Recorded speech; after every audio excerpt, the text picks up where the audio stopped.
Good evening, everybody, and welcome along. It is the evening of the 4th of June, 2024, and I am joining you today with an election special. And you are the privileged recipients of an update from Perfidious Albion in the farcical election season we are being subjected to. This is probably the worst one I can remember, and I can remember some pretty absurd elections. Going all the way back to 1997. This one is particularly obnoxious for a variety of reasons. We have been bombarded with propaganda for the last few days. There appears to be a renewed push to try to make it look as if the victory of the Labour Party, led by Sir Keir Starmer, is some kind of magnificent availability, inevitability, I should say. And this is going to be, they're saying, this sort of devastating triumph for Keir Starmer. He's going to have an impregnable majority of like 190 or something ridiculous like that. Tories destroyed, etc., etc. And I've made it clear from the moment we saw the local election results come in that I don't think that that is what is going to happen. That what is actually happening is a very similar thing to what happened in the local election, which is that the Labour Party may well emerge as the largest single party, but it will not be the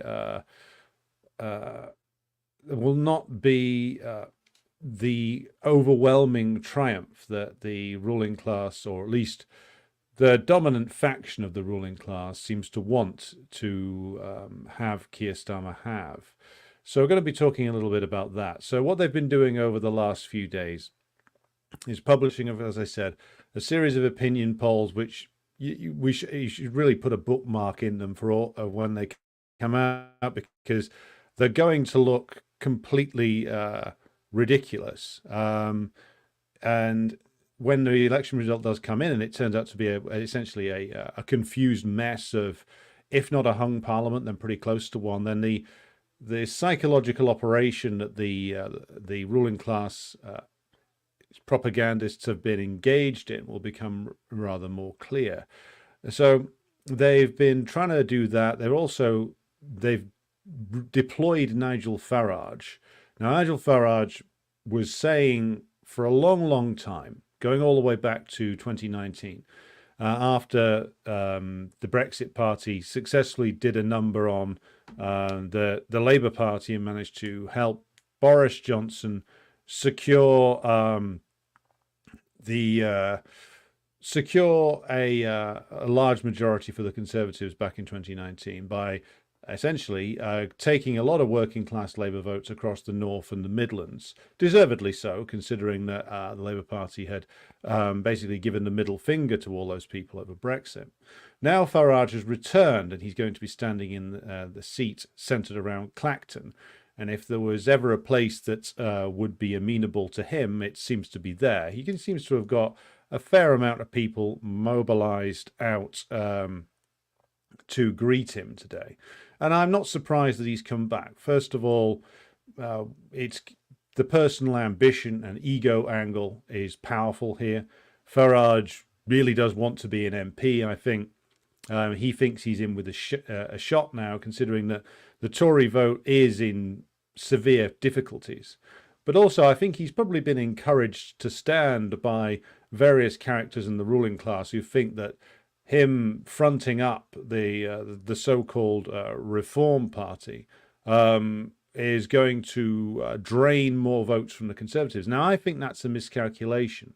It's undoubtedly the case that when Farage was the long-time leader of the UK Independence Party, which mainly campaigned for most of its existence to secure a referendum on leaving the EU and then secure a pro-Brexit vote, which is why Farage quit and the whole thing fell to pieces just after the Brexit referendum result came in favour of the position that Farage had campaigned for over 20 years by that stage. Now, there was this misconception that UKIP mainly took votes off the Tories. And they did indeed take votes off the Tories, but they also took quite a few votes off the Labour Party, particularly in areas such as Greater Manchester.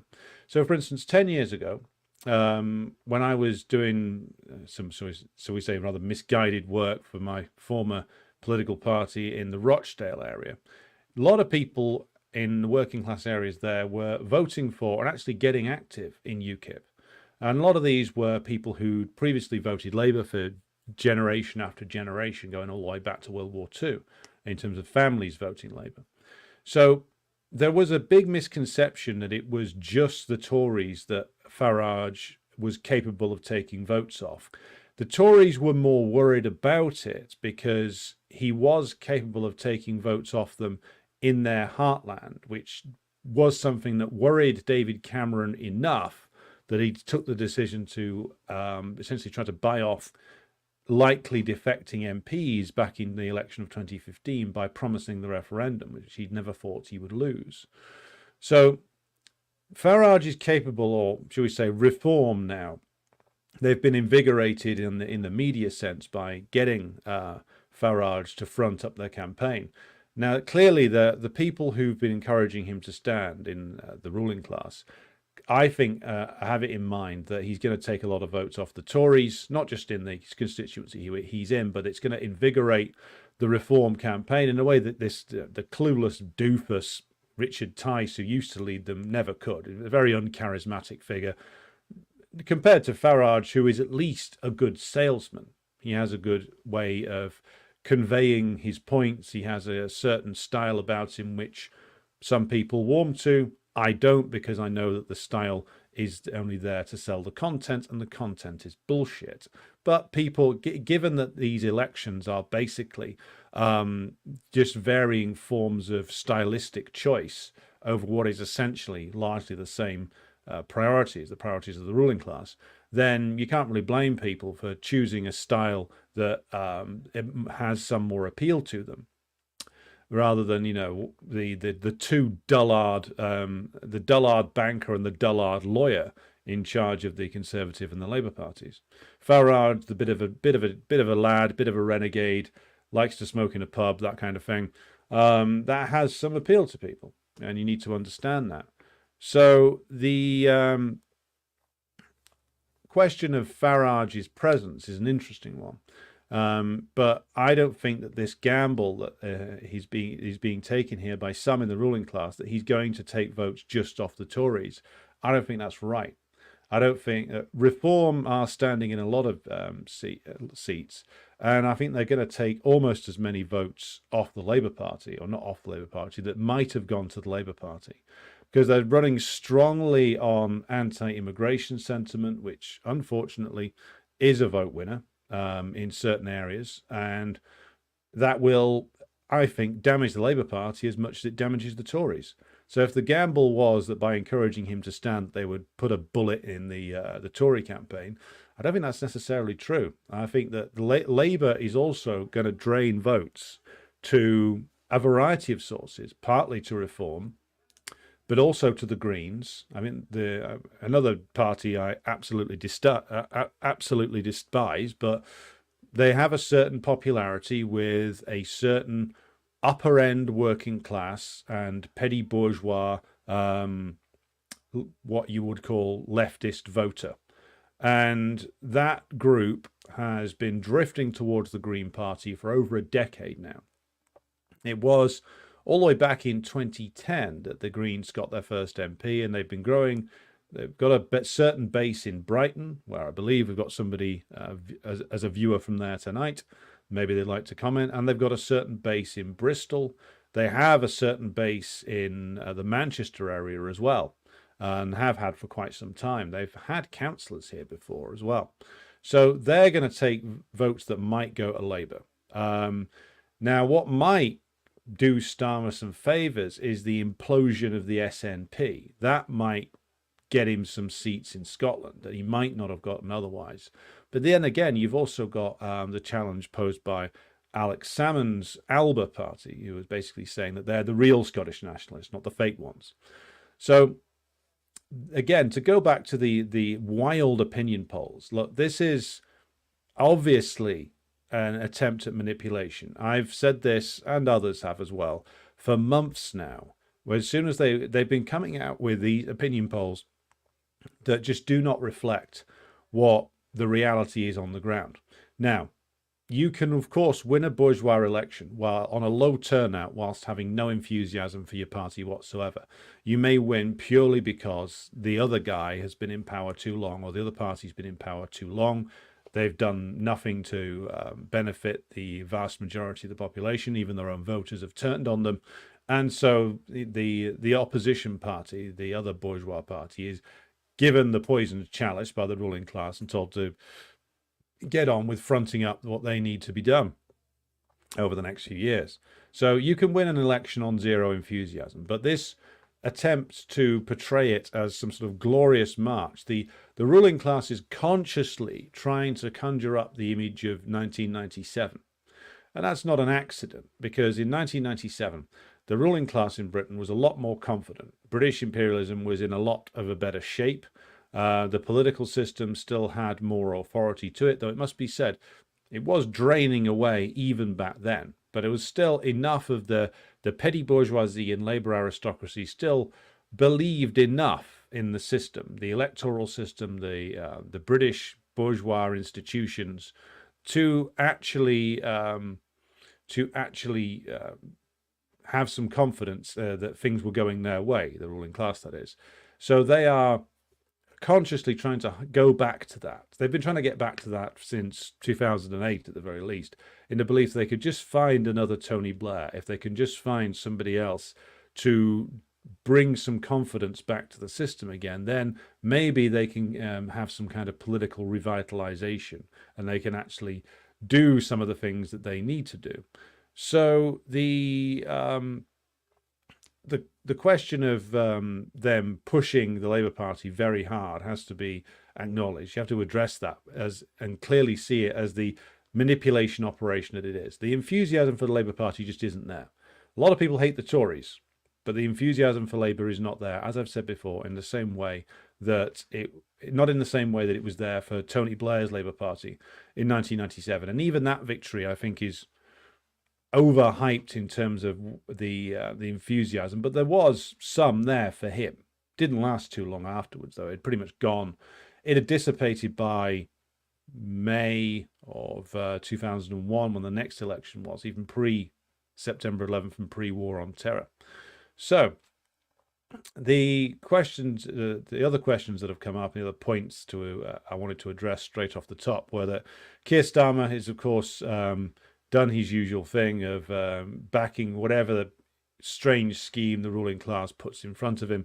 And this scheme, which is not strange, it's a rather consistent one, comes from, of course, in the form of the Trident renewal program. So it's at this point that I will drop in the same clip I played last week, actually, from Yes Minister, in order that you can understand the essence of British defence policy. So if you'll just bear with me. How's the Prime Minister and First Lord of the Treasury? Sleeping peacefully, sir. Bernard, we have a problem. Who has? You and I, Bernard, and the whole of Whitehall. The problem is the Prime Minister's disastrous new defence ideas. Cancelling Trident, reintroducing conscription, and all that rubbish. The grand design. Yes, I believe that's what he calls it. But if it saves money and reduces unemployment... Bernard, what is the purpose of our defence policy? To defend Britain? No, Bernard. Is to make people believe Britain is defended. The Russians? Not the Russians, the British! The Russians know it's not. It's for all our simple, ignorant people shuffling in and out of houses, buses, factories, and the cabinet room. The aim of the defence policy is to make them feel secure. But if there's a better way... Bernard, we have a magic wand. It is called Trident. Nobody understands anything about it, except that it will cost £15 billion, which means it must be wonderful. Magic. All we have to do is write a cheque, and then we can all relax. But if people in government start talking about it, do you know what will happen? No. In the end, they'll start thinking about it. They will come to realise the problems, the flaws in the reasoning. The nation will get worried. Agitation, questions, criticism, change. Change. Well, I think picture there. So I'll just move that away. I play that again because Keir Starmer committing himself to Trident. I'm willing to bet that Keir Starmer understands absolutely nothing about the Trident system. I'm willing to bet that Keir Starmer has no idea how it works, has no idea what the strengths and weaknesses of it are, and they're mainly weaknesses, by the way. I'm willing to bet that Keir Starmer hasn't read the 2 Ministry of Defence reports that were published on the Trident program, which underlined the fatal flaws in the system, the fact that they are running far behind schedule, that they're running massively over budget, that the system is compromised by a huge over-reliance on American both hardware and software, that the missile systems are made mainly in the United States, that the ability to actually fire these things still remains with the United States. As is pointed out in that Yes Minister clip, it's an illusion. Trident is an illusion, and everybody knows it. Everybody who matters knows it. You know, as the Nigel Hawthorne character says in that clip, the Russians know it's not a real threat to them. The Chinese know that. The Americans just give it to the British because they still want the British to remain on the Security Council and their loyal, obedient, shall we say, junior partner. Make them feel important. But again, like you see the debate around this. The fact that, as again, the Sir Humphrey character says there, the fact that there can't be a debate about this at all, even in bourgeois circles. And we even when Corbyn was around to conjure up his ghost again, and he had, of course, in the past committed himself to nuclear disarmament and was a member of the Campaign for Nuclear Disarmament, or CND as it's called here. And this drove a section of the ruling class completely berserk because, again, this is why Yes Minister is such a genius program. Again, like, you can't question it, because if you question it, you might start digging into it. And again, all the problems with it are there in the official reports. Like, this is a system which is controlled by the Americans. Again, it's an illusion. It's the illusion of great power, the illusion of military supremacy, which has gone. It's gone. The British military is very much diminished. Like, even if they got their national service plan going, they couldn't hope to go up against the Russians for more than a couple of days. They admit that their tank fleet would get wiped out in 2 weeks. So if they're publicly admitting 2 weeks, it means it get wiped out in about 2 days. There is even a severe question of whether they could even transport their forces to a place like Ukraine. Do they have the requisite military transportation capacity? The Americans might, but even their capacity to do that is severely diminished from where it was 30 years ago. So this is Keir Starmer is pushing out this fantasy that he doesn't understand. He's never done any reading on, and I'd bet a lot of money that he hasn't done any reading on this whatsoever. He's been given a briefing by the senior civil servants at the Ministry of Defence who said, you know what, Keir, you know, if you do this, you'll look strong. Oh, I'll look strong. Yes, okay. And then he's gone out there and said, I'm back in Trident, or Britain will be safe with me. And he has no idea what he's talking about. He's doing what he's always done throughout his entire miserable career. And that is, he gets told by somebody who he sees as above him in the chain of command, who says, you know what, Keir, that'd be a good idea. Do that. Oh, yes, I'll do that. Yes, sir. And even as Prime Minister, he will just do what the officials tell him to do. Because, and as with any imperialist country, as with America, as with France and Germany, Italy, I suppose, as well, you can absolutely depend upon this, that the Prime Minister or President is not the one that runs anything. Not really. The Prime Minister in this country is really just a man or woman who gets shoved around by various officials.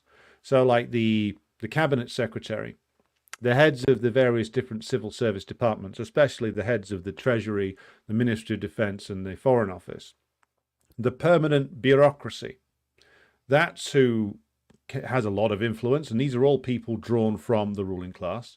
The Bank of England, of course, is, along with the Treasury, responsible for economic policy. The Chancellor of the Exchequer is just some numpty who signs the checks, who puts his name on things. You think Jeremy Hunt decides anything? Of course he fucking doesn't. Jeremy Hunt is stupider than a concussed wasp. A concussed wasp is probably brighter. Goes for all the other... Look at all the criminals and cretins who've held the office of Chancellor of the Exchequer since probably the 1980s. Have any of them really been in charge? No. Gordon Brown wasn't in charge. I know he came up with a theory, neo-endogenous growth theory, or whatever the hell it was he was calling it, him and Ed Balls. But really, he was just continuing a set of policies that were already there. He continued Kenneth Clark's policies. You know, this is a absolute cavalcade. It's an avalanche of inadequate men filling these offices, and it's absolutely the reason why you have to locate the reason why these inadequate, buffoonish chancellors have occupied these high offices, and it is because it comes back to our old favourite here on this channel, which is, of course, the advanced decaying state of British imperialism. British imperialism, of course, as Lenin correctly identified, the period of imperialism went over the hill into a crisis over 110 years ago now. But crises take a long time to play out. There are many twists and turns. And in terms of the British side of things, because we were the first capitalist country and the first imperialist country, the advanced decay of monopoly capitalism afflicts us here worse in some ways than it even afflicts the United States, though if you're watching from America, you're not too far behind us. In that, what you have is, of course, mass deindustrialization, exports of capital over rather than commodities, and of course, you have advanced bureaucratization of the state and society. And if you have lived in Britain for any amount of time, had to work here, had to deal with the institutions here, advanced bureaucratization is exactly what one of the things that we are suffering from. One of many things, but that's a certain symptom of imperialism, because of course bureaucratization creeps into the major corporations, the trusts, the monopolies, and this comes from, of course, the fact that when you get to the stage of monopoly capital, you're no longer dealing with an individual capitalist anymore. You're dealing with shareholders. You're dealing with a board. The thing is administered by a bureaucracy. Same with government in the era of imperialism. British imperialism had to surrender the franchise to the working class, both male and female sides of the working class, by 1929. 1929 was the first election when there was no barrier in terms of sex or property qualifications for voting. And so that's less than 100 years, by the way. So the interesting thing that comes out of that is, as soon as the vote is given to the working class, it is undermined, and then any power that came with it is removed. And that's done via bureaucratization. So you make sure you move, and we've covered this before, all the important decisions out of Parliament. You make sure that they are safely put into bureaucracies. This is part of the reason why the British ruling class loved the European Union so much. It's another level of bureaucracy between the working class and any actual sniff, any hint of democratic accountability. Even the tiniest amount cannot be allowed. So you make sure that all the decisions are already taken. So when you have a prime minister in this country, and again, you can bring this model to the United States. It works in a similar way. You can bring it to the United States, and you can apply the same things there, which is that the bureaucracies write the policies. The policies come from, ultimately, the think tanks. The think tanks are paid for by the ruling class, either via individual donations or corporate donations. And the personnel who staff not just the senior civil service posts, but the special advisor posts around the prime minister and the cabinet, they're all filled by people who are like what you would call cadre operators, who come from either the think tank world or straight out of the City of London, or related firms, finance firms, hedge funds, banks, outsourcing companies. That's who staffs the senior levels of the, should we say, the political advisors of the British government. And it's ruling class people or people who are very close to being the ruling class that staff the senior levels of the bureaucracy. That's who makes the policies. They just hand them to a Rishi Sunak or a Keir Starmer and say, right, go on, Keir, do that. Okay, that sounds like a good idea to me. So he's not in charge of anything. Do you think this half-wit who looks like he'd soil himself if he saw his own reflection in a mirror, think he's in charge of anything? No, neither is Rishi Sunak. Rishi Sunak was picked because he doesn't want to be in charge of anything. Rishi Sunak was chosen because they had a real ambitious moron before him in charge, Liz Truss, who made the cardinal error of actually thinking she was in charge of something, which is a very stupid maneuver to pull for a bourgeois politician. And you had the same fate awaiting Boris Johnson, a complete reprobate, a complete lazy, indolent, self-indulgent, greedy, short-sighted man, but who made the mistake in thinking that she was in charge of something, and the bureaucracy decided to teach her a lesson. And so they told the city boys to cause some destabilization, and the city boys did what they were told. And the bureaucracy said that it was a panic was on the way, that Liz Truss was threatening economic stability. The media dutifully picked it up and drummed up a crisis. The Bank of England added to the sense of crisis. And so by the time you'd gone less than 3 weeks into Truss's premiership, the real centres of power in Britain revealed themselves and essentially cooed her out.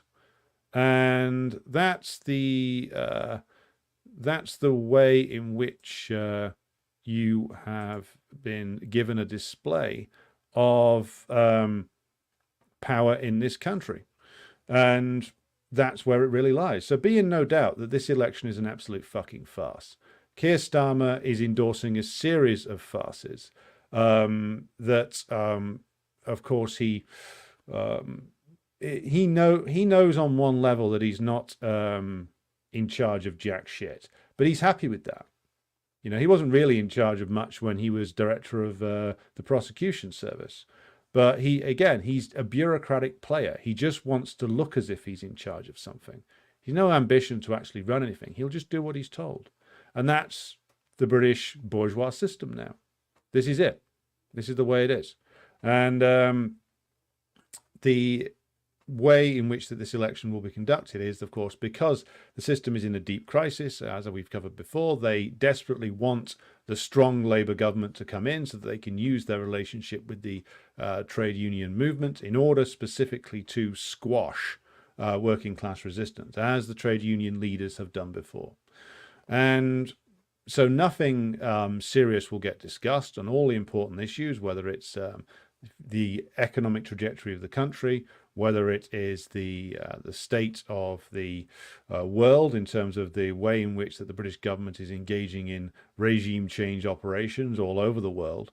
And that's not going to get discussed because, of course, the Conservative leadership and the Labour Party leadership, it's not just a matter of the fact that they agree with it. They don't even see it as something as worthy of discussion. Keir Starmer said a couple of years ago now, that he wanted absolute consensus with Rishi Sunak over foreign policy, because the ruling class saw what happened when they allowed even the smallest debate over Brexit. It erupted into chaos because suddenly the working class was allowed to come out with its opinions, and the ruling class could not stand that.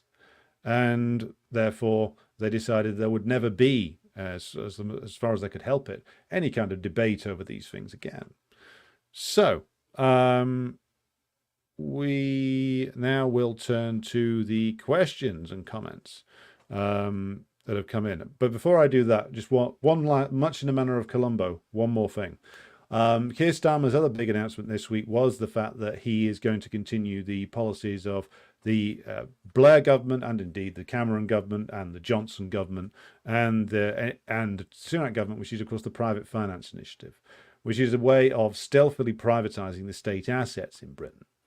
And that was, of course, done all the way through the 1980s, in the late 90s into the 2000s. The idea originated in the 1980s, and they basically what they do with it is they get, at least nominally, the private sector to fund public sector infrastructure work, so then the private sector owns it. They then mortgage it back and basically lease it back to the state, and the state pays the monopolies that own this infrastructure gigantic amounts of money, often for an inferior building than that which it usually replaces. And so Keir Starmer says that all of his infrastructure investment is going to be done via that, which is essentially a way of getting the state to distribute obscene amounts of state resources to these completely rotten private sector companies who won't invest unless, of course, they're guaranteed an unending return on that investment by the state. That's the essence of the private finance initiative, and Keir Starmer's committed himself to even more of these. And of course, it means that the things like the health service here, one of the reasons why it's so in debt, and the Tories keep saying, oh, the spending's gone up. Well, the spending's gone up to pay off the debt. And so when Starmer says, oh, well, I'm committed to doing something about the crisis in our rivers, because, of course, as we've said before, the water companies here keep getting done for dumping sewage in the rivers, which, by the way, they've done for decades. They used to dump it on the beach as well. I remember as a kid, it was like notorious. You couldn't go on certain beaches because there was open sewer pipes there. Like, my parents tell me that it's the same. It was the same when they were children, like back in the 50s and early 60s. So things haven't changed in that respect. It has been made worse because the infrastructure has not been invested in by the privatized companies for years. So when Keir Starmer says, I'm going to solve that, I'm going to sort it out, he's lying, because he's not going to tackle the root cause of the issue, which is the fact that the private companies that own the water utilities in this country, I nearly said company then, Freudian slip if ever there was one, they're not going to do anything about it. They're not going to invest anything in actually upgrading the sewerage system in this country so that they don't have to dump it in the rivers anymore. They're not going to do that. And not unless, of course, the government pays the bill for the whole thing and they don't have to foot the bill, which the government won't do, so nothing will get done. So, again, this is a farce. He's saying, oh, I'm going to do something about that. Rishi Sunak's a failure. No, he's not going to do anything. He's already told you what he's going to do. He's going to continue the Conservative policy on spending gigantic amounts of money on a nuclear weapon to make it look as if Britain is still a mighty military power. And by the way, this confirms he's not going to go through with the national service policy, because he's going for the safe old option, which is throw tens of billions of pounds at the Trident system and hope that everybody's fooled into thinking that Britain's still the mighty power, the colossus bestriding the world. When in actual fact, it's a fat guy in a cheap suit, wheezing under the weight of his own inadequacy. All right, questions now. Christopher Rogers says, could you possibly give an idea who the heck this group We Are Collective are? Their materials seem far too slick for any of the independents or WPGB. Yeah, they're a dubious organization headed by a guy called, I believe, Schlossberg, who described himself as I think he said he was a passionate but progressive Zionist. They've backed a number of candidates, or they're saying they're backing a number of candidates that have rebelled against the Labour Party, principally over the Gaza issue. Now, they are a dubious group who have come out of nowhere. I will do more on them when I've had the chance to gather more information now. Basically, they're not, I would say that they're not a group to be trusted. They're a fake opposition group, which, as to why they've been launched, I only have speculations for now. So your instinct is correct, Christopher. They're basically a wrecking operation, and they're essentially running people who would rejoin the Labour Party in a heartbeat, as my comrades from the Class Consciousness Project have pointed out in our discussion we had on this last week. Davey joins us from Gwynedd. Svetlana says comradely greetings from Moscow. John Jones, good evening to you, first-time viewer. Jay Gunn joins us from Interstate 95 in Eastern Virginia. DE joins us from Hampshire. Lee is here. Good evening to you. John Jones asked, I can't find any answer. Why does China meekly allow hostile troops on its territory? Are you referring to Taiwan there? Please confirm if you are. P. Mason. Paul Mason? Well, apparently you're not. You're denying that you're Paul Mason. Possibly from a possibly perfidious location on the south bank of the Thames. South bank of the Thames. Sounds like Paul Mason. Paul, if you're here, let us know. Come on the program. We can discuss things. We can hash out our differences. Have a nice chat. Peter joins us from Perfidious Albion, as does Jawad. Scott is with us, as is Arnold. My comrade Jason joins us. Good evening to you. Greetings to Luca. Ben joins us from southwest Hungary. Looks like the only nation left in the peace camp. Well, as long as the peace is with Russia. Ask Orban about Israel, and you might get a different answer, of course. James Graham is with us, as is comrade Ian Foster. Jerry is with us also from Hampshire. My comrade Rick from the Class Consciousness Project joins us from the wrong end of the Mersey. Almir is with us. Otis is here, as is HM, who says hello from Brighton. We were threatened with Izzard again, but got Starmer's ex-advisor and corporate lobbyist parachuted in for the election to replace Lloyd. Yes, well, you replace the dickhead left-winger, Lloyd Russell Moyle, with a dickhead corporate lobbyist. It's not an improvement. It really isn't. Michael joins us from West Belfast. Jawad says, Comrade Alex, if you and CPG can make an effort to get on the grey zone with Max and Aaron, that should help with our reach. Your interview with Max on Red Star Radio was so good. Yeah, well, tried to get an interview with Max Blumenthal recently, but he's, I think, bogged down with requests at the moment. But we will try to get one of them back on again soon. Austin says, saw the RCP party position you posted, Alex. What a joke. People figured out this wasn't going to work 75 years ago. Well, that's Trotskyism for you. Why change when the last 100 years have proved you relentlessly wrong? Rob is here from the wrong side of the Pennines, as is Beans. Good to have you with us. Jerry, you said the video and audio keep stopping and starting. It doesn't seem to be a problem at my end, but do let me know if it's a problem. It's still a problem. Irish Partisan joins us from Minsk. Good to have you with us. And we've got Robeson joining us from Jakarta, Indonesia. Good to have you here. YepX says, I shared a clip of you discussing the whole trans movement thing. Almost everyone who claims to be a comrade was an ideologue reactionary and is unable or unwilling to see the bigger picture. Well, this is the problem with the actually existing left, YepX. Most of it is in the toilet, to be blunt. All we can do is keep our work going, keep making the correct points, and eventually we will be proven to be correct. Our approach will work in terms of connecting with the masses, the screaming idiots who defend reactionary positions such as those around gender ideology. Those people will lose. And some of them have been psyoped into it. Some of them have bought into it because they think they're being nice, as I addressed on the points I was making about this the other day. Some of them are just inveterate wreckers who enjoy destroying things, all of whom, of course, are being made use of by the ruling class. Jason says, I don't believe the opinion polls for a second. The biggest single variable in the election will be how small the turnout will be and how this will affect the result. Very good point. Ben says, the Revolution Report also shared my comments on gender ideology responses similar.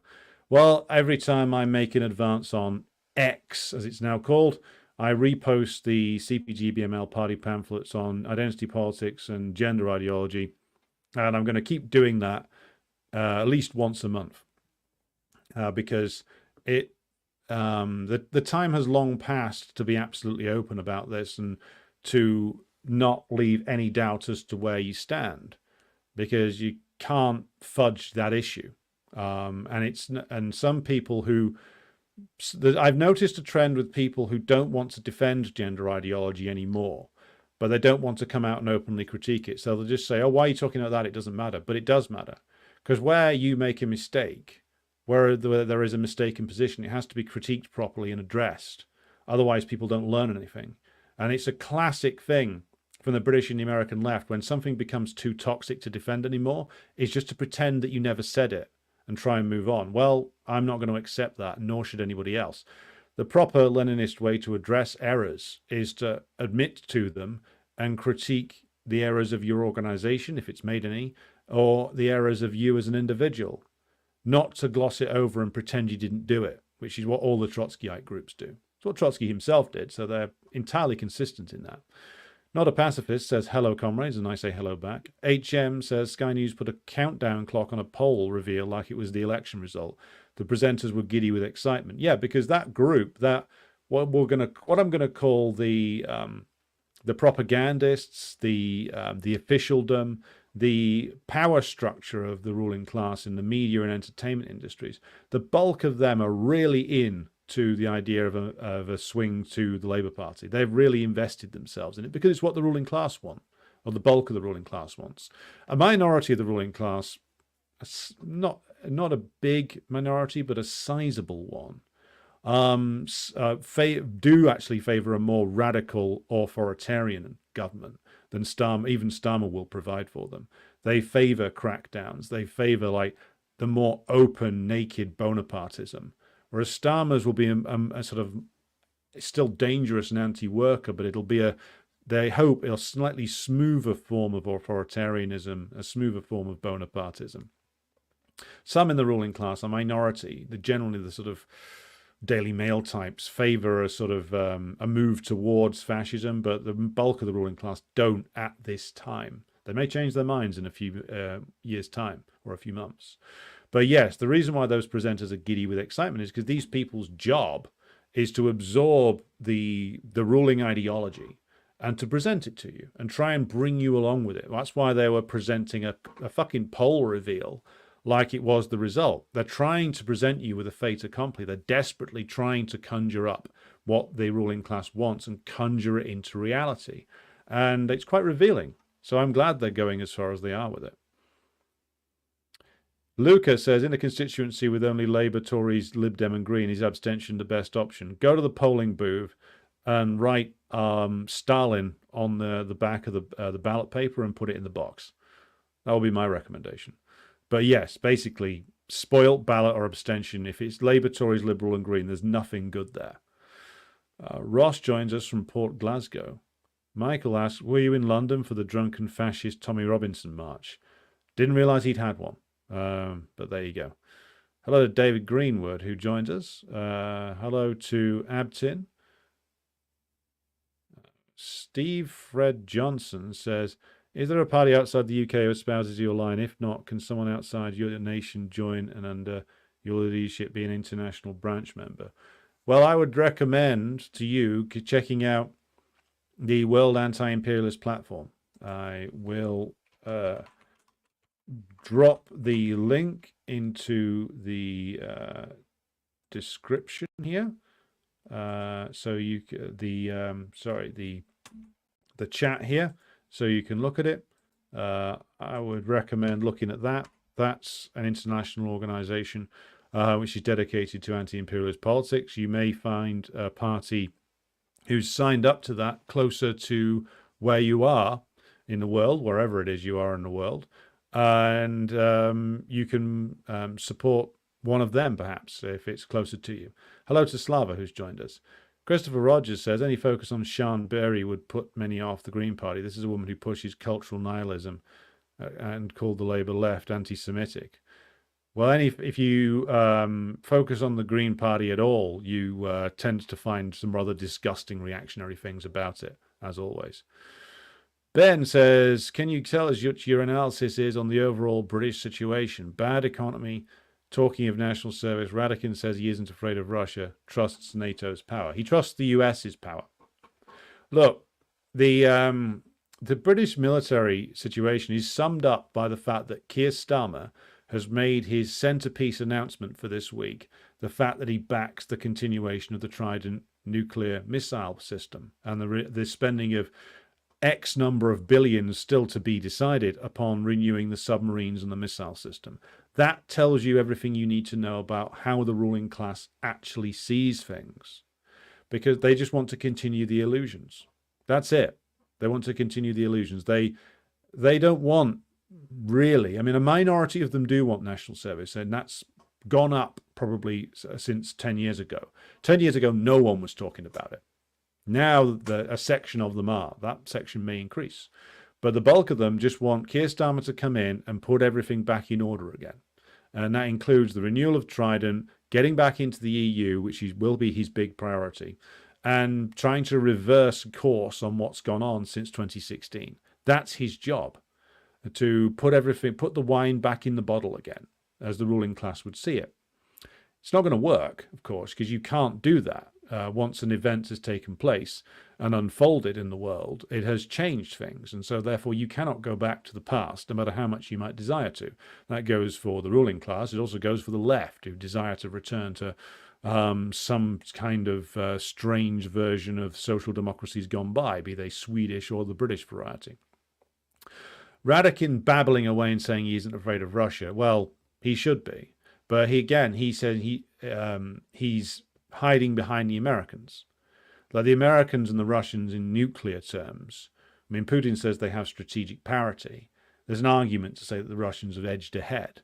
But again, Radakin possibly isn't afraid of Russia because he actually knows there isn't going to be a war with Russia, because they're not going to do it.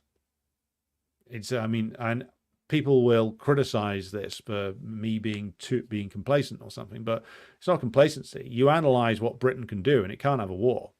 You analyze what the Americans can do, and they're not going to have a war with the Russians either. Now, they will continue to push their proxy in Ukraine to commit suicide. And Zelensky will oblige them because he sees it as his only chance of personal survival is to do what his masters tell him. Again, they're going to do the same thing with Taiwan, by the way. Now, you may get slightly more direct involvement of the US there in terms of trying to establish either a naval blockade around Taiwan to stop the Chinese going into it if they manage to provoke a war there. But their main aim with the Taiwan policy is to provoke a Chinese invasion, then try and bog the Chinese down using the Taiwanese or possibly using the Filipinos or the Japanese. All good ideas, I'm sure you'll agree. And then hope to cut China off from its key markets by slamming a load of sanctions on it, stopping the Chinese trading, try and collapse the Chinese economy. Again, it's the same plan that they did with the Russians. It's the same plan. Now, it may be the case that they are forced into a direct confrontation with the Chinese, which, by the way, they stand very little chance of winning. Now, the Chinese army and armed forces are, of course, less experienced now than the Russian versions are. But I would still say that the preference of the US and the British for Taiwan is to provoke the war and then hope that the Chinese get bogged down with their various different proxies that they're going to unleash on them and hope to cut the Chinese off from international trade. None of this is going to work, even if it does come to fruition. David Greenwood apparently doesn't like Clacton and Frinton. Well, don't blame you. I've been to Clacton. It's one of the most depressing places in the country. Not the fault of the people who live there, of course. It's just I am loath to quote one of the bards of Manchester here, but I will, on this case, quote Morrissey, the seaside town that they forgot to close down. That's Clacton. If anybody's watching from Clacton and wants to put a different point of view, be sure to do so. Right. IRB Fenian says no EU country or Britain could sustain the Ukrainian casualties the last 2 years. No, they couldn't. Britain couldn't sustain the Ukrainian casualties of the first 2 weeks in March of 2022. The system's not that strong here. Okay, somebody appears to have asked me the same question twice. Hello to Yuan from Phoenix, Arizona. Scott says back in 2022, the army was saying it had enough ammunition for 4 days of combat. Yeah, and I don't think I'm not aware of them having improved that situation, to be honest. Jason is enjoying the use of the word stupider. Peak British imperialism has gone over the hills and far away, says Scott. Well, that's certainly true.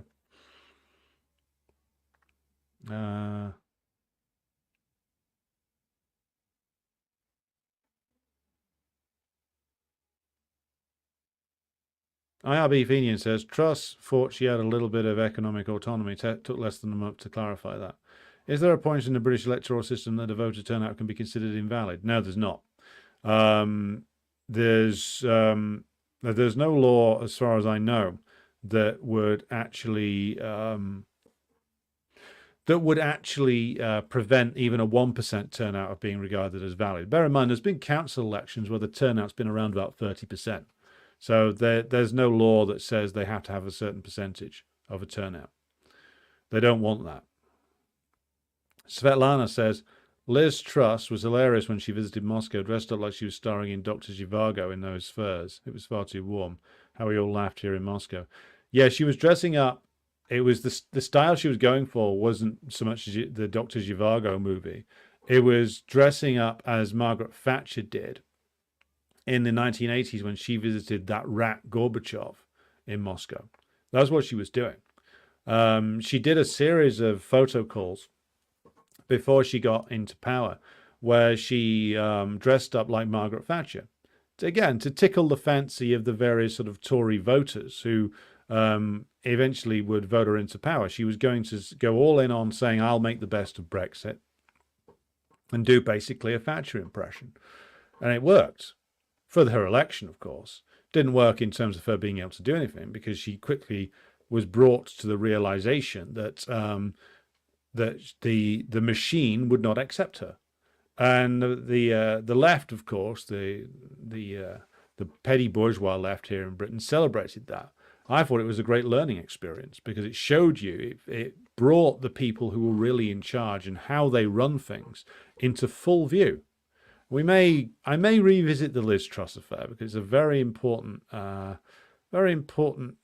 piece of history that needs to be understood better. Rob asks, who do you think was the last British PM to wield any real political power? Probably Thatcher. And even that, I would say, is slightly limited. She had a bit more autonomy because the ruling class required her to do a very specific job, and that specific job was breaking the power of the most powerful trade unions in the movement and making sure that they would never rise again. So when that job was done, basically then they decided that she was a liability. So if you look at Thatcher's trajectory, she's basically gone over the hump in terms of her political capital by 86. By the 1987 general election, the ruling class is getting sick of her. Shortly after that, they ran a stalking horse candidate against her, a guy named Sir Anthony Mayer, backbench Tory MP. And you got the serious rows starting over Europe in the Tory party after that.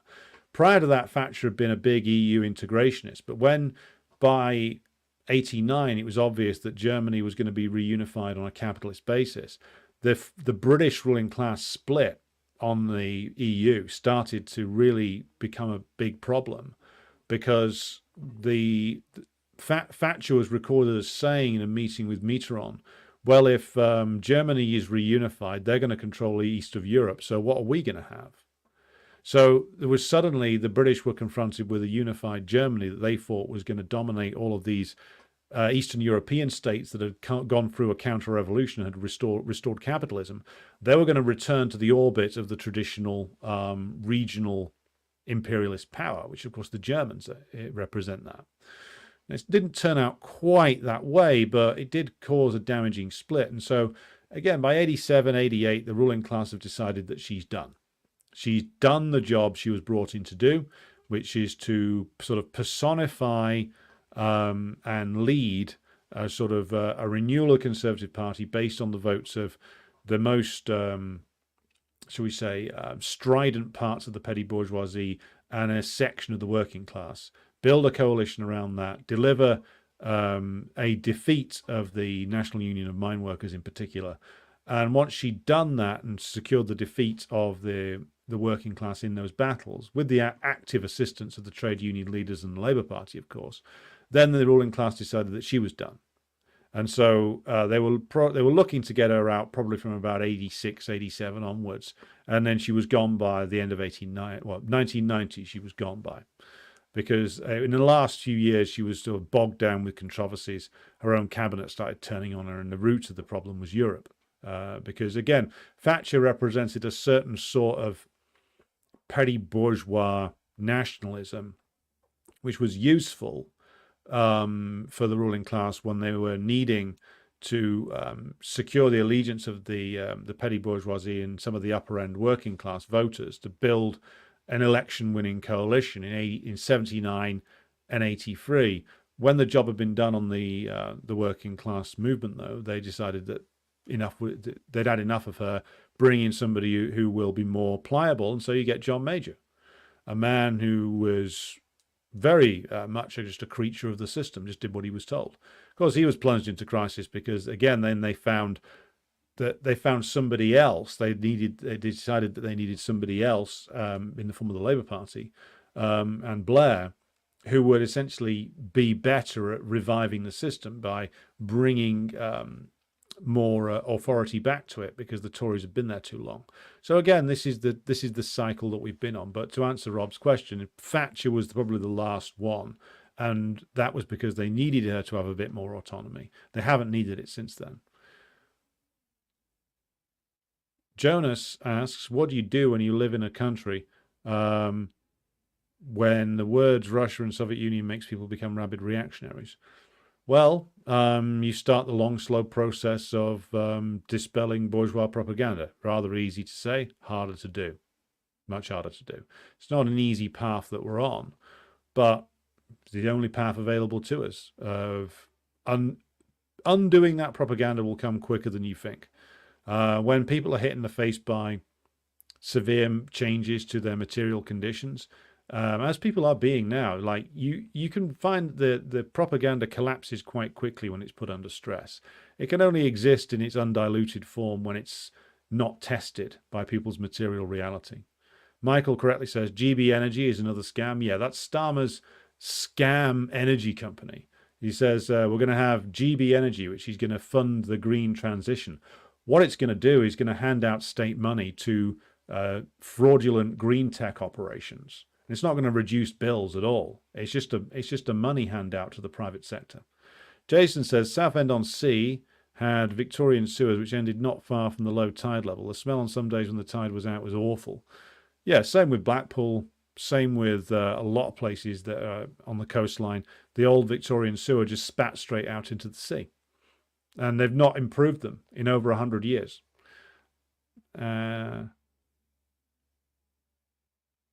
Yeah, Jonas says, and people think the news are facts, no matter how skewed in favor of the ruling class. They are. I mean, this is the situation that we're in the imperialist countries. Like, a lot of people still do believe something that goes on the news. Less now, though, than when I was a teenager. 20 years ago, when I was like 17, 18, 19, you got much, because there was much less alternative media back then. People really did just absorb things. But what you notice is they'll absorb all kinds of shit about countries that they've never been to, never will go to, and really don't know much about because it's outside of their experience. When it comes to things that are inside their experience, it's much harder to lie to people, which means the ruling class has to work much harder to do so.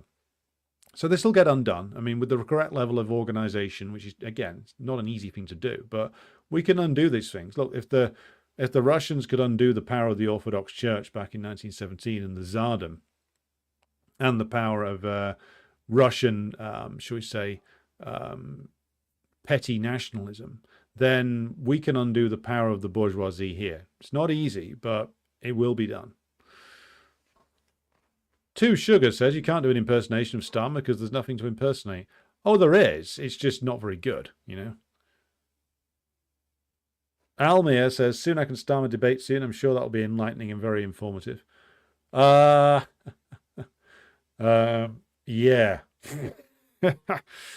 I'm wondering whether I should do some sort of live stream coverage of that, because it'll be terrible, but it'll be funny. Did sections of the ruling class benefit, certain industries maybe benefit from Brexit? certain of them, a minority did, the bulk didn't, of the ruling class didn't, which is why the bulk of the ruling class want to go back into the EU. The most powerful section of the ruling class, the City of London types, they didn't, not really. They in fact lost their position because, again, if you read the Tony Norfield book on the City of London, you'll see that one of the things the City of London benefited from was a close relationship with both the United States and Europe, the ability to move a lot of capital all the way through the City of London into either Europe or the US. And so that situational benefit was very positive for them for a long time. Now, that's gone. They're desperate to get it back, which is why we're going to end up, they're going to push us back towards rejoining the EU. Again, and that will only destabilize. Absence economic power in relation to the EU. Was the plan to become Europe's Japan post-Brexit?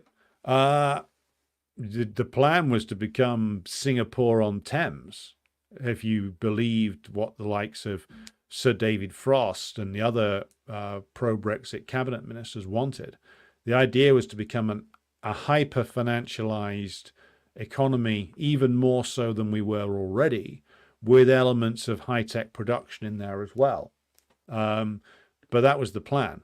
They basically these people don't see Britain as a country. They basically understand Britain to be the City of London and maybe wider London, and they see it as essentially a city-state. See, tempting to do when you live in the middle of London, because there's 8 million people there. It's like it's a gigantic place that completely out of proportion to the rest of the country. So you can see why these clowns decided that it was basically could be run like Singapore, which they've wanted to do for years. I mean, you look back at stuff Blair was saying 30 years ago, coming back over and going, been to Singapore, marvelous, could be just like it. Because they don't understand the nature of the country they're actually governing, because again, they're clowns. They live in like a hermetically sealed bubble. And they actually thought that Singapore on Thames was going to be a real thing. We can talk more about that in a future stream, in actual fact. Hello to CE from Sweden. Almir says Morena Party won in Mexico, better than the alternative option, I suppose. Yeah, well, we'll cover the Mexican election later this week, I think. Rob says, listening to the Starmer reminds me of mediocre Church of England sermons. No sincerity and less charisma. Yeah, I mean, at least Blair could carry off a convincing acting job. Starmer's a bad actor. Very bad actor.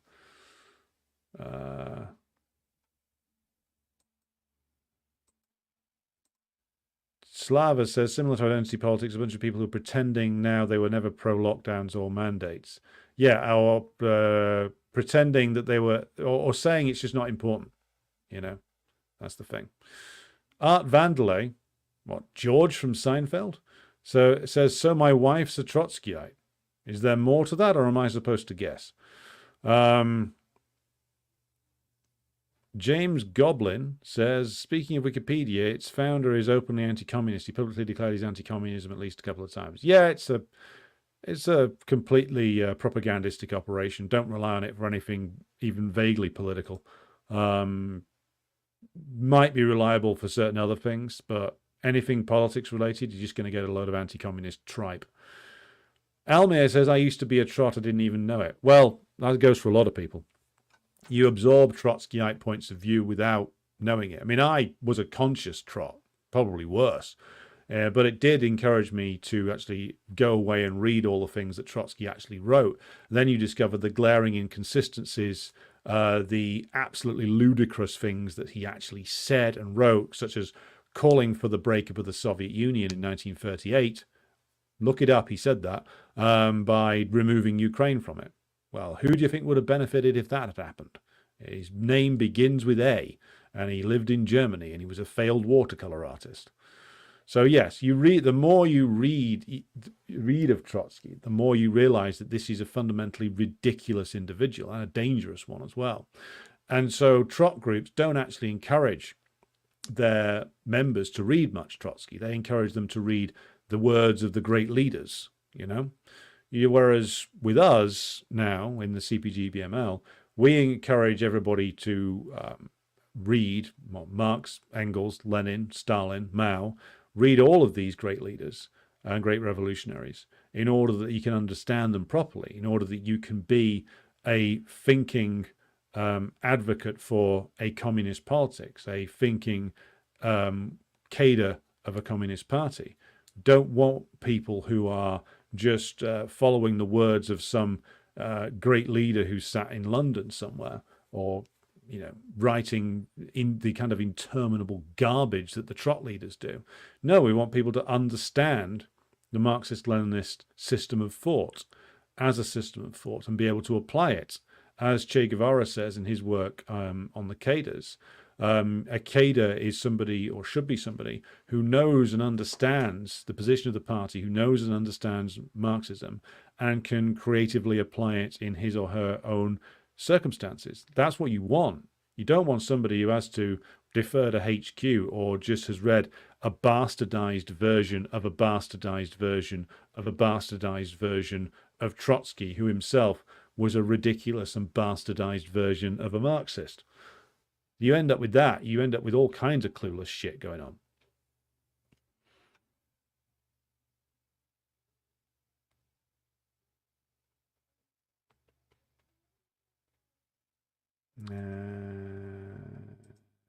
Let's move on here.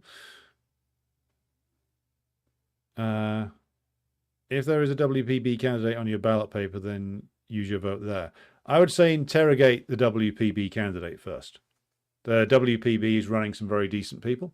But as with Galloway's previous experiment in Respect, it's also attracted a lot of opportunists and a fair few hacks as well. So look up the WPB candidate if there's one standing in your area. Find out about them. Find out about what kind of politics they espouse as an individual, as well as the politics of the party. Then if they're decent, then yeah, use your ballot on them. But again, I would avoid blanket endorsements because WPB is going to have some ropey characters in it as well, unfortunately. John Jones was referring to Taiwan when you said about foreign troops on there. Well, again, the Chinese have been abiding by the policy that was agreed with the United States back in the late 1970s, the One China policy, whereby the United States acknowledged that Taiwan was part of China, and the United States reserved for itself the right to still conduct business with Taiwan. Now, will you say, why are the Chinese not doing anything about American forces being there? The Chinese have wanted for the longest time to peacefully reunify with Taiwan, as they peacefully reunified with Hong Kong and Macau. Now, they may not get the opportunity to do that, but they have been thinking for a long time that by negotiation with the Taiwan leadership, if it was prepared to negotiate, that they would end up being able to bring Taiwan back into China, possibly under a one country, two systems kind of deal. And that was the reason why they were basically prepared to basically allow the Americans to posture and gesture there in the knowledge that Taiwan will one day come back. And I think that was the policy until very recently, which is why they've basically not turned a blind eye to American incursions there, but they haven't done that much about it. The US wants to force a confrontation now. The US wants to compel, if they possibly can, a Chinese invasion of Taiwan. That's what they want. Chinese are trying to avoid that. In the end, it might happen because what the US wants to do is to push that comprador regime in Taipei to declare independence and stage as many provocations as possible until there's a war, in the belief that they can hit China with a gigantic sanctions package, bog the Chinese down in a war, and cause regime change in Beijing. That's what they think they can do. Again, it's the same calculation they use with the Russians, and they'll be very, very wrong about that. Unfortunately, it will be the Taiwanese that will pay the price for the crimes of their own comprador regime and the crimes of US imperialism. So I think the Chinese will not do it unless they absolutely have to. They still, I think some of them still think that they can negotiate Taiwan back into China again. So we'll see how that goes. But that is the American plan, provoke the war. And Michael is right in his comment that there's no threat of nukes from Taiwan. Yeah, they're not going to do that, but we will see how it pans out. Richard says, won't cutting China off from world trade just raise inflation and create shortages in the West? That's true. But again, the US needs the breakup of one or both of China or Russia, or the imposition of a comprador regime in both countries. That's why they're desperate to cause this collapse, to cause regime change there. And to just answer your point, Richard, they don't really give much of a fuck at the moment if prices go up. To them, it's a price worth paying if they can secure regime change in Beijing, which they won't succeed in. Slava says, comrades, if anyone here is close to Chicago, please join us this Sunday for an in-person event. Guest speakers are Chris Halali of the PC USA and Eddie from Midwestern Marks. Theme is Silencing Dissent in the Empire. Very appropriate. Slava, can you comment if it's going to be live streamed at all?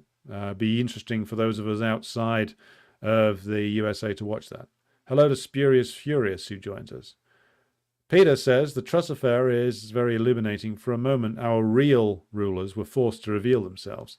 Crucial lesson about the nature of bourgeois democracy. Very, very true. And that's why we're going to revisit it quite soon. Mutanda says, exactly what I said. A leader tried a slightly radical diversion in policy, but was then forced out by the establishment. What does this bode if a radical leftist, in inverted commas, gets in, e.g. someone like Corbyn? Corbyn would have forced them to reveal themselves as well. The fact that it was a Tory who got them to come out from behind the curtain is quite remarkable in many respects. But that just shows how unstable the political system was becoming and why they brought in a complete dullard order taker like Sunak to run things for them.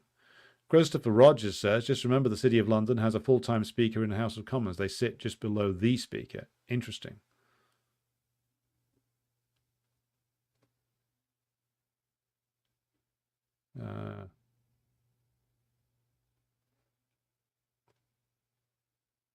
Please do a live stream commentary of the Sir Keith and Sunak debate, says Irish Partisan. My God.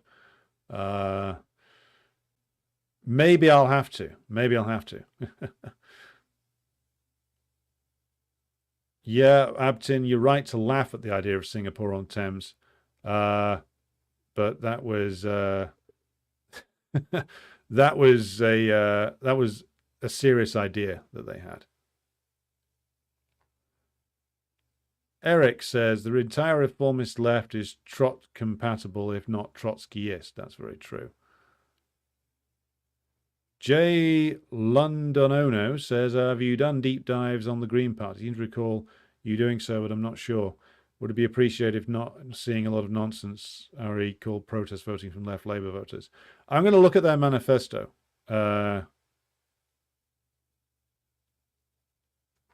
Chris Casserole says Che Guevara was a mad ultra-leftist. You're going to have to give us more than that. Justify what you say there. DBLTH has joined us. Slava says, we will try to live stream the event, but in case it doesn't work, speeches will be recorded and posted on the Revolution Report. Okay, thanks, Slava. Right, so we have got the idea of doing a live stream on the covering the Keir Starmer Rishi Sunak debate. I think what I will do is when this is on, if I can, I will live stream it onto possibly live stream it onto here. So I'll do basically a screen share from YouTube perhaps, but what'll end up happening is I'll end up pausing the fucking thing every 18 seconds when one of them tells a lie, which they will constantly. But we'll see how that goes. I'll try and find the best way to do it. It'll certainly be a very funny occasion. So yes, we'll see. Abtin says, as a paranoid Iranian man, I can't help but to think that the Green Movement is some CIA operation to weaken the left in the West. Well, they've been going for 50 odd years. I mean, their origins do have something to do with like manipulations of the bourgeois. So we'll see. Is it on now? Let's have a look.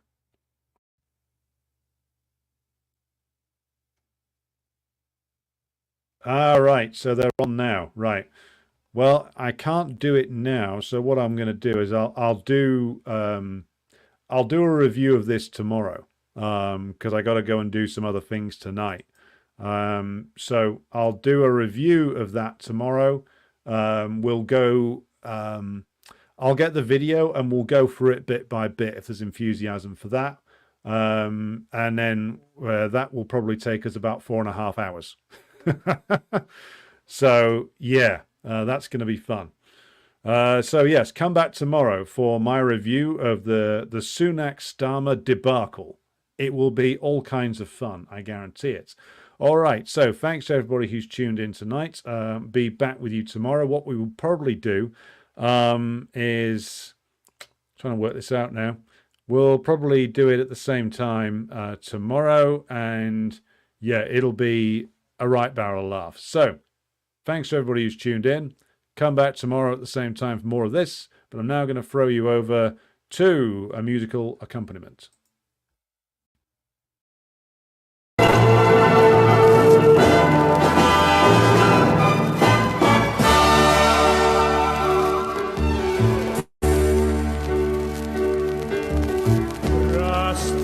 Sretna pod suncem, rasti u jaslama dječjim, rasti i cvijetaj zemljo radnih ljudi, i neka mir nad tvojim ljudima vlada,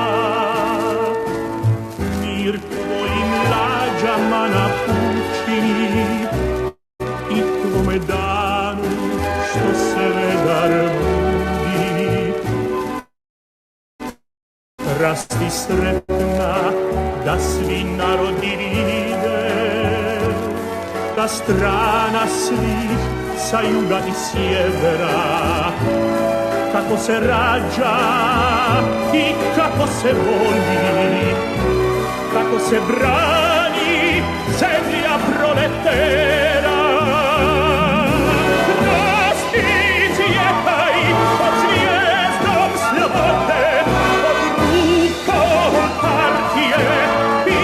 Srce pita, rasti cvjetaj pod zvijezdom slobode, pod rukom partije i pod srce pita.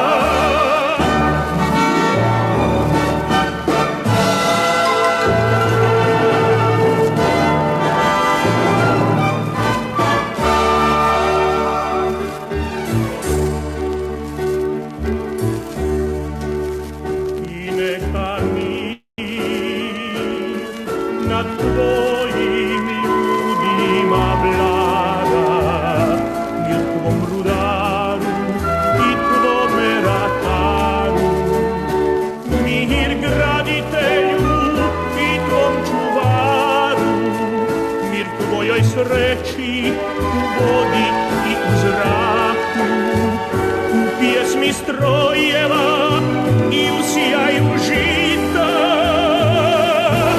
Rasti i cvjetaj pod zvijezdom slobode, pod rukom partije i pod srcem kita. Rasti i cvjetaj pod zvijezdom slobode, yeah.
самых окраин, южный гор до северных морей. Человек проходит, как хозяин необъятной родины своей. Тут жизнь невольна и широка, точно Волга полная течет. Молодым везде у нас дорога, старикам везде у нас почет.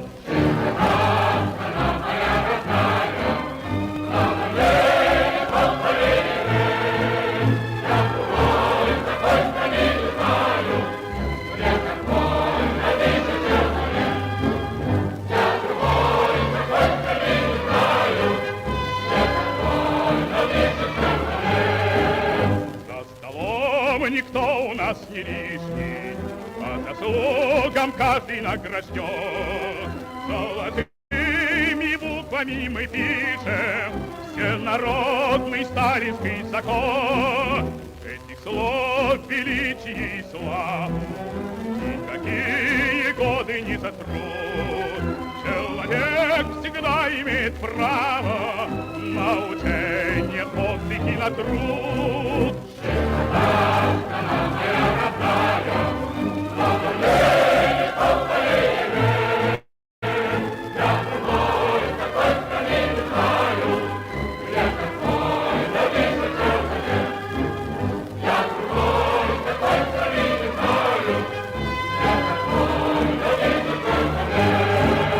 Над страной весенний ветер веет, каждым днем все радостнее жить. И никто на свете не умеет лучше нас смеяться и любить. Но сурово брови мы насупим, если враг захочет нас сломать. Как небесную родину мы любим, бережем, как ласковую мать.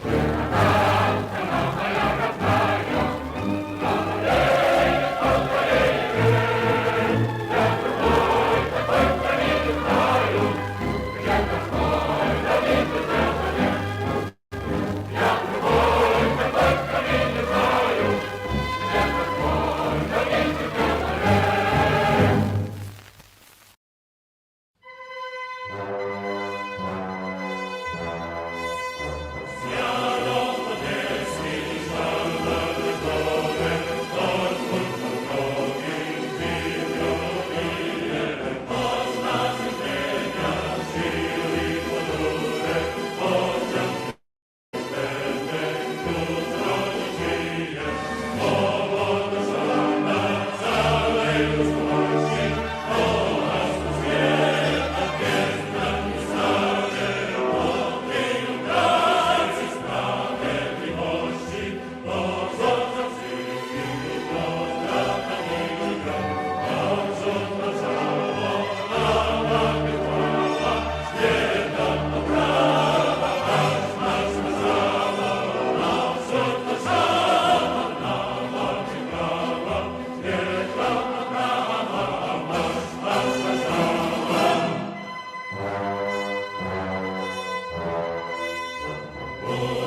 ce știm noi din vremuri strămoșești, cuvânt de dor și luptă, de doine și povești.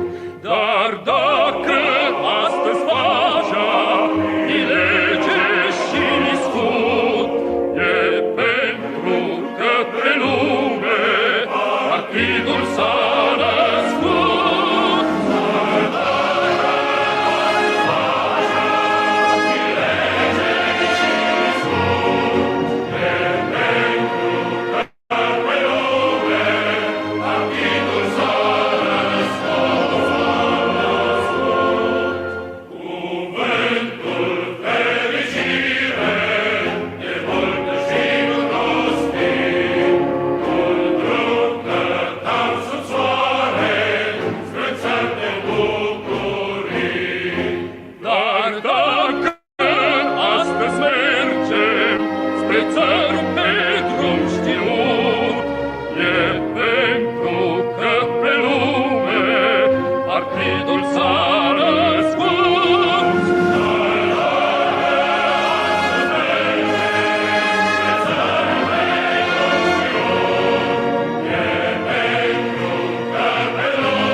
Cuvinte le-am moștenit în grai, doar bănuiam ce înseamnă, ce tâlcuri au sub strai.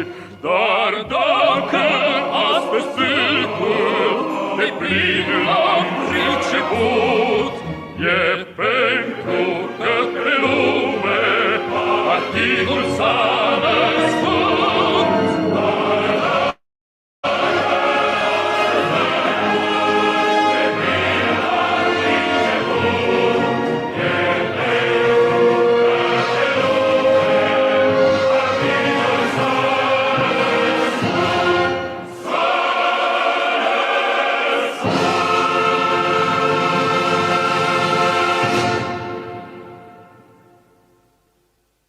Răsună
Československé zahraniční vysílání.